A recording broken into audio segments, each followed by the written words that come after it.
The artist's brain is an independent variable.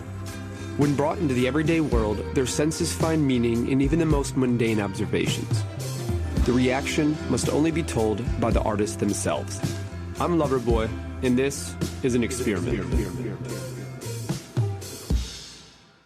Today's guest has seen the world from the eyes of the stage while touring sold-out shows. He's traveled across the world to bring music therapy to children and still finds time to blow your mind with some of the most incredible magic you've ever seen. Please welcome today's guest, Ariel Shrum. Welcome, man. Hello, hello. Thank you. So, how did you start playing trumpet? Well, you and we're both Jewish.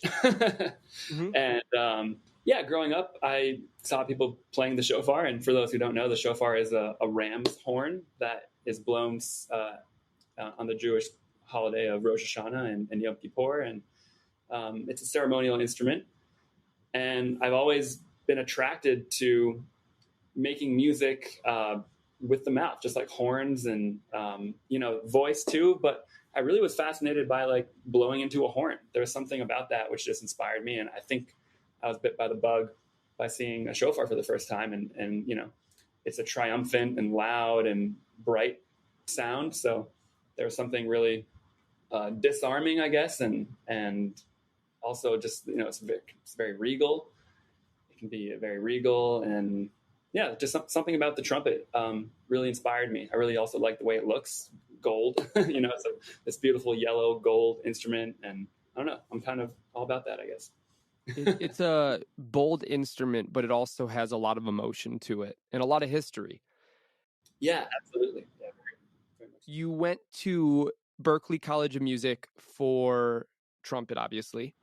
Yeah. And there you had met what I might say one of the most incredibly talented group of friends that you could find yourself with at any music school, surrounding yourself with incredible piano players and drummers and singers and songwriters and producers and everything that you can imagine, guitar players. How has being surrounded by all these people inspired you and changed the way that you go about your art? Well, it's amazing to look at your friends and always see them killing it, for one, and to always have friends all around you just working hard and pushing, that pushes you to work harder, I think. And there's also room for collaborations. And a lot of it starts out, as just friends. And then, of course, once you become more and more in the industry and in the business of everything, you begin working with your friends and working for your friends, and they work for you, and vice versa. And you just kind of create together. And I think having a solid friendship, of course, always makes working relationships much better. You haven't only surrounded yourself with them, but you live with them, and you live with a bunch of the people that you don't only consider to be some of your closest friends, but also some of your closest collaborators. Yeah. And that's probably been a massive part of not only your success out here is surrounding yourself with the correct people to get to prove how great you are at what you do, but also getting to meet other like-minded, happy, and talented people as well around the city. Mm-hmm. Yeah, definitely. How would you say that these people have changed the course of your career? I would say, so location is very important, I think. So the friend group is important too, because they inspire the location. A lot of my friends that I went to school with moved out to LA. And even those people that were my classmates at Berkeley were also my friends from high school too. And we formed a band together in high school, and all throughout Berkeley, we played in this band. And then the natural move was for us all to move to LA. We each moved to LA at different points because the band broke up, and we ended up doing our own things. But at one point or other, we all made our way to LA, and just being in LA has a lot of opportunities. And my friends definitely convinced me to move. I was in Boston just playing in a wedding band, and they were saying, you have to move to LA. You got to do it. You have to stop playing in this band. It's time for you to go after your own career. Not that playing in a wedding band isn't any career, but I wanted to combine, music with magic and and also join a touring band and do something that is a little bit more exciting, in my opinion. And you did it. You went from playing in a wedding band, which is an amazing career and it's an amazing life, but it wasn't the one you were looking for, Yeah. to moving out to LA, taking the leap of faith, and now you found yourself on some of the biggest stages in the world. Everybody I meet out in LA has some connection to you. You've played on their record, you've played on their friend's record, they've heard you. I have friends back at home who have commented on pictures of you and I saying, I've seen him on stage. I mean, you've really made an incredible career out of this, and you've made some incredible friends out of it as well. And a lot of that comes with not only being talented, but being a good person and caring about people. You introduced me to some of my absolute closest friends in Los Angeles, people that I can't imagine not knowing. And that all came out of the goodness of your heart, knowing that you wanted to spread the happiness that you get from these other people. And that's huge. That's a massive reason of why you are where you are. So much of this business is talent, but so much of it is trust as well. And you seem to have people's trust, you, for good reason. Thanks. Has it always been like that? Has it always been an easy route, or was there rejection and tougher parts along the road? Well, I put friendship first for everything in my life. I love to show up for people, and it's one of my favorite things to do is to just be a good friend in whatever way that is. Just to do nice things for people, show up for them on their birthdays. Be there when they need you and they're feeling down, and to help inspire and to help create too. It's about being friendly with people and also trying to collaborate all the time. And collaboration doesn't have to be business. You're just collaborating as a friend. Like, let's just get together and talk, or let's just get together and share some musical ideas back and forth, and that turns into a song.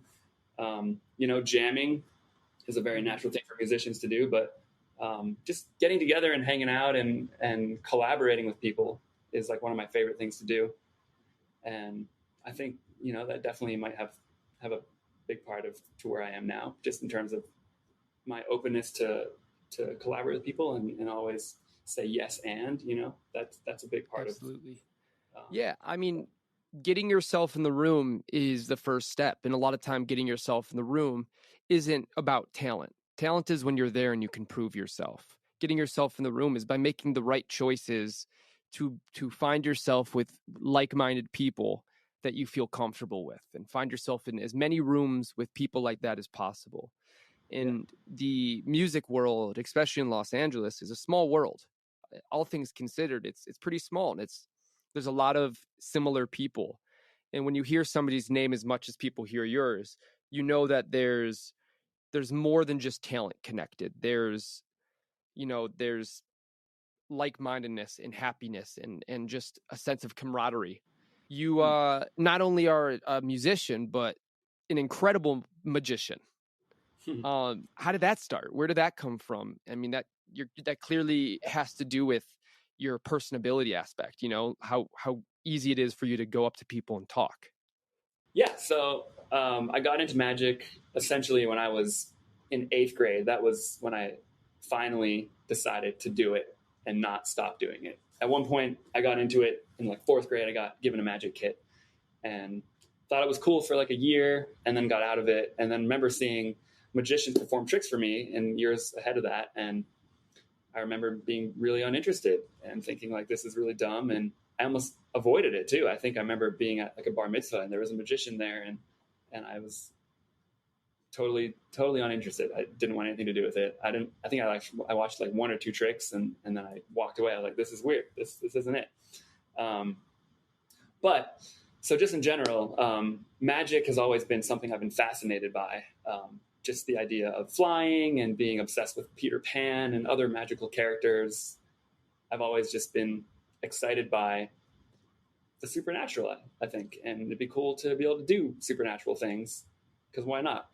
So that was one of the things that bit me by the bug, just that you can do something that someone doesn't know how it's done, and it could be supernatural, even though they know it's not supernatural. It's like illusion of non something they don't see in their regular day-to-day life. It's just Suspense of disbelief. Yeah, suspending the disbelief. That's a good way to say it. My grandfather actually showed me my first trick ever. And it wasn't even a magic trick. It was like a bar bet where you take two corks and you have them in your fingertips in a weird way. And it looks like they pass through each other.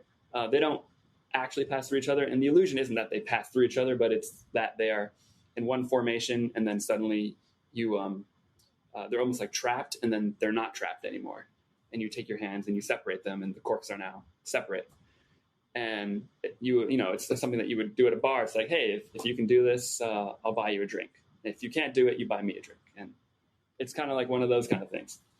And I don't know why he's teaching his 6-year-old grandson this, but it made an impact on me, just that it was this trick, the idea of a trick. I've never seen a trick before, something that, it's dressed up as easy, but it actually is difficult, and there's a secret to it. And the whole idea of secrecy is pretty cool. So that was like the fundamental methodology that fascinated me. But then the whole idea of just magic and doing supernatural things is really cool. And then you combine that with showing someone something that they've never seen before, and the reaction that you get, and unlocking the child within. And, that kind of goes back again to like Peter Pan, like he doesn't want to grow up, and being a magician unlocks that child within people that sometimes they cover up. And essentially when you see a magic trick, you try to logically figure it out. You try to go through every single outcome. It could be done this way, this way, this way, this way, this way. And then once you get to the end of that, you're like, okay, well, none of those check out because I saw that he didn't do any of those things that would lead me to this answer. So now I'm just left in this free-falling disbelief of like, what just happened? The world is now upside down. I'm falling. It's like I'm a baby again. Like, I don't know how lights work. You go to turn a light on, and that's magical to a baby. And so when someone takes a card that they know is the 10 of spades, and it's in their hands, and they've seen it in their hands, and then there's no way that it was taken out of their hand, and yet somehow it's now the 4 of diamonds. That, again, is like seeing a light switch turn a light on for the very first time. And it unlocks that inner child, I think, a little more, and makes people happy. And, it just takes people out of their shell. And for me, taking people out of their shell is a thing I love to do. Just, magic is a great icebreaker for that. And absolutely, it didn't always come natural to me. I haven't always been good at talking to people. In fact, I struggled with lots of anxiety growing up. And so magic actually came into my life and helped me get over a lot of my anxiety, because it allowed me to connect with people through magic, almost as it was like a crutch. And sometimes if I didn't know what to say to someone back in high school, sometimes even college, I would use magic as a way to get things moving, just as like an icebreaker. It sounds like you use magic in music for very similar reasons. You use them both to speak, first of all, but also to express yourself and to create a sort of direction in the room that feels most comfortable towards you. When you're on stage, when you're on stage and you're playing, and I've seen you play live as well as in studio and just hanging out, and it's demanding. Its presence is massive, and the way you play is so exciting to watch, because you can feel how much you love what you're doing. And I think there's an equal amount of love when watching you do magic, as well as watching people's reactions to both of those. And maybe as creatives, that's a big part of what we're looking for, is reaction. We're looking to do something and see something happen because of it. We thrive off that. We're addicted to it. There's such an experience in watching people knowing that people are gaining something from what you're doing. And we're lucky that we're in a creative world and creative field that we get that instant gratification a lot of the time. And magic as well as music both offer that demanding and incredible experience that takes you away from whatever daily craziness is happening in your life at that moment. Exactly. Yeah, it can be healing for sure. And magic also shows that you can do the impossible. Absolutely. It's been an absolute pleasure having you on here, and you've done so much to help introduce me to people and to a world that has taken me in and made me feel so much more comfortable in my own skin as a musician. And I hope that people can hear your story on here and get that same sort of comfortability that you've given to me. So thank you so much. It's been an absolute pleasure having you on here. And to everybody listening, my name is Ariel Shrum, and this is an experiment.